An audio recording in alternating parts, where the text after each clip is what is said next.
We are here at News 1575. Elon Musk's awkward moment on Air Force One. Tries to avoid looking at Karoline Leavitt. What a gentleman. Elon Musk is obviously quite the ladies' man, with the billionaire reported to have 14 children with 4 different women. But you can't say that he's not a gentleman. A hilarious video was posted of Elon boarding Air Force One today, leaving Bedminster, New Jersey, with President Donald Trump. And as he climbed the stairs directly behind Press Secretary Karoline Leavitt, the Tesla CEO was doing everything in his power to avoid staring at Levitt's caboose as it was staring him in the face. After leaving Trump's golf club, the group headed to Philadelphia to attend the NCAA Division I Wrestling Championship at Wells Fargo Arena, where the president was greeted with thunderous applause. Of course, Elon has found himself at the center of a lot of criticism since joining the Trump administration as the head of the Department of Government Efficiency, or DOGE. It seems that liberals have finally found a new way to cope with President Trump's re-election after spending months shaving their heads and screaming on TikTok. Recently, there's been a string of vandalism and terrorism targeted at Tesla, which was of course founded by Musk. Now, I don't have to point out the irony of a bunch of left-wing activists destroying electric cars. But recently, dealerships, charging stations, and the vehicles themselves have come under attack from unhinged liberals upset at the cuts the Musk-led DOGE have made to the government.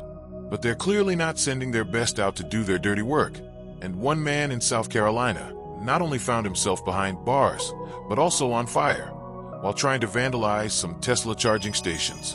According to WCBD, North Charleston police officers responded to a report of suspected arson at the charging stations located near an outlet mall. And when they got there, witnesses told them that a man in a gray jacket with a black mask had spray-painted "Fuck Trump, Long Live Ukraine" next to the chargers before throwing Molotov cocktails made from beer bottles at them and leaving the scene. But apparently, the guy wasn't exactly an experienced arsonist. According to the police report, witnesses advised that the suspect had accidentally caught their own back on fire while throwing the devices. Rookie mistake.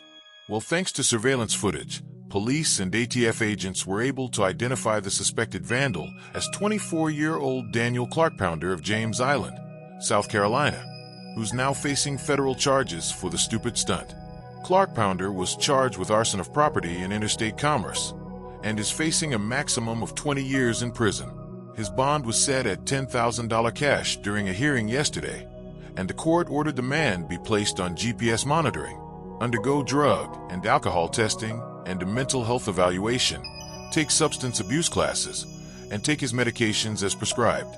Meanwhile, Musk is just out here living his best life on Air Force One and trying to not get caught with wandering eyes.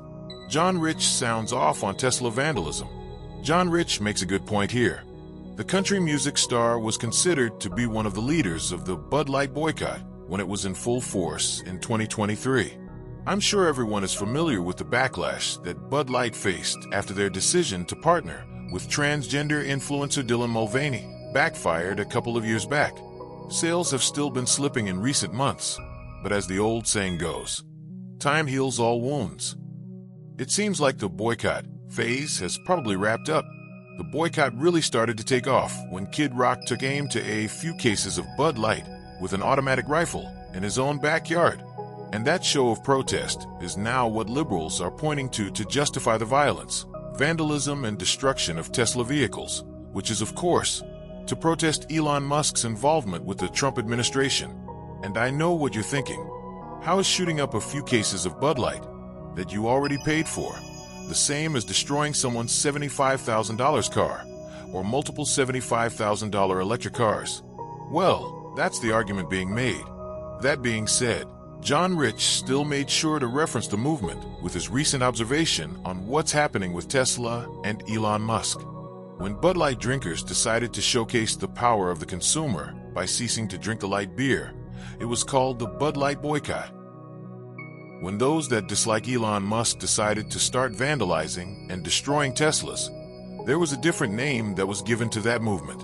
It's been all over the news recently, but Tesla dealerships, charging stations, and the owners of the vehicles themselves have come under attack from individuals that don't see eye to eye with the Republican Party, some might call these individuals Democrats.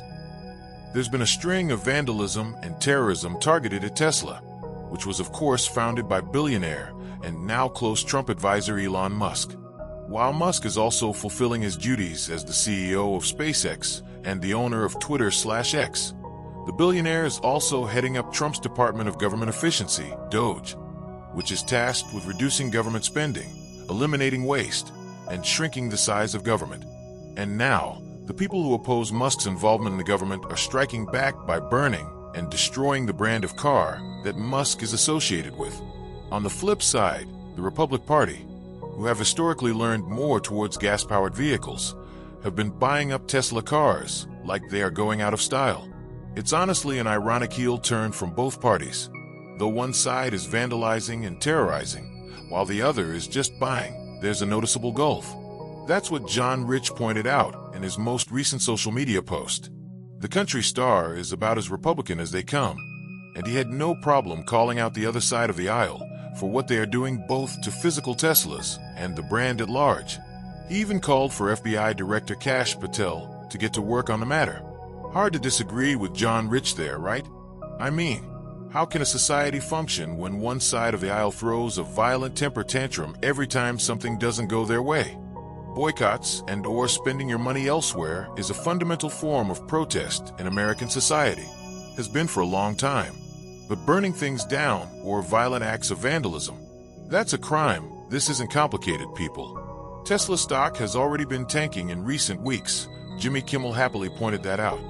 And isn't that enough? There's no reason to get violent. And at the end of the day, the people that are keying someone else's Tesla aren't sticking it to Elon Musk. They are actually just creating a headache for Tesla owners that most likely didn't buy their car because they love Elon.